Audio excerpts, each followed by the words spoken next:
Welcome once again to the ECA-AU workshop on legal identities for migrant populations. We've had very interesting discussions and learning experiences. Can you tell us once again about the great experiences you've had in Kenya, in which many countries see as a role model for African countries? It started way back in 1915 during the colonial period with the first ID was introduced in 1915 by the British colonial government. It was for recruitment for labor.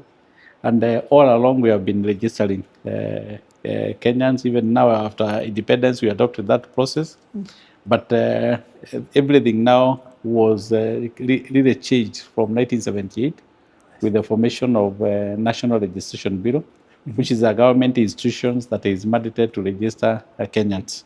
So we register all Kenyans who are above 18 years and above.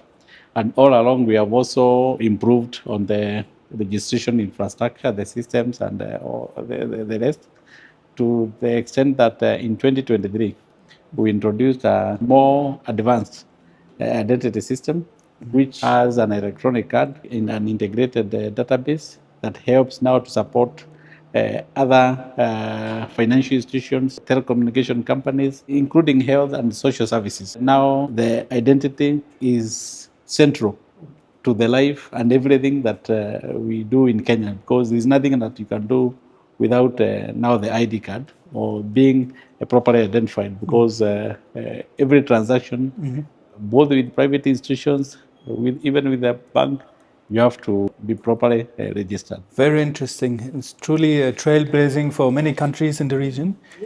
Tsitsi, you work here for IUM in Zimbabwe. Yes.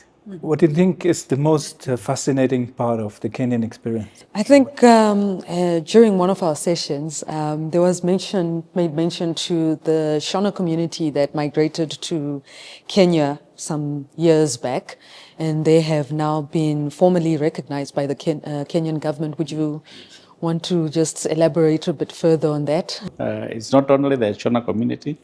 It was Kenyan government policy to remove statelessness in the country, so that all those communities that were not originally identified as Kenyans during independence, that they could not get ID cards.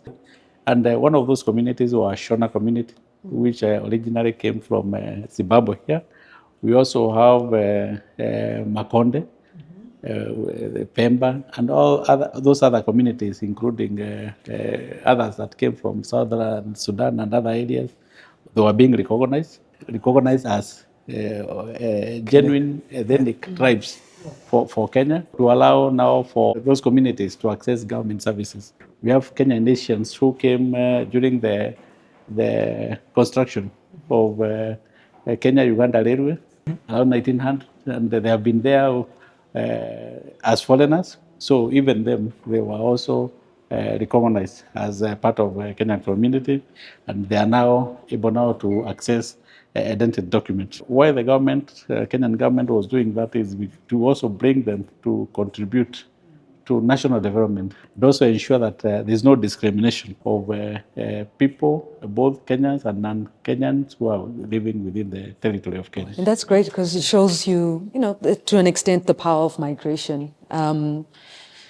People coming into a community and bringing in their skills, and building that society, so to speak. And I think here in Zimbabwe, we're also assisting refugees, and they've been also given IDs so that they can also contribute to the economy, and they can work and they can live freely as Zimbabweans live within the country. Where do you also see the AU and especially ECA to help you and to support? First is benchmarking, because you are able now to see where other African countries are in terms of their registration systems. Of course, borrow some of the best practices that we are getting through these interactions that we are having, like now this workshop that we are holding. And we are also looking at the issue of now the integration, the free movement of people across the country.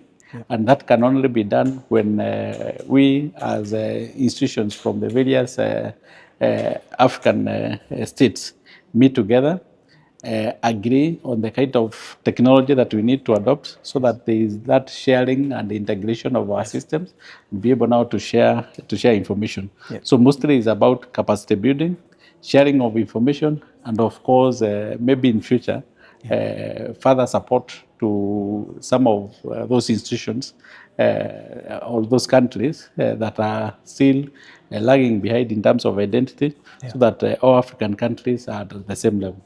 As a country, I think Zimbabwe would be best to learn from the leaders who can actually teach us on how best we can do this.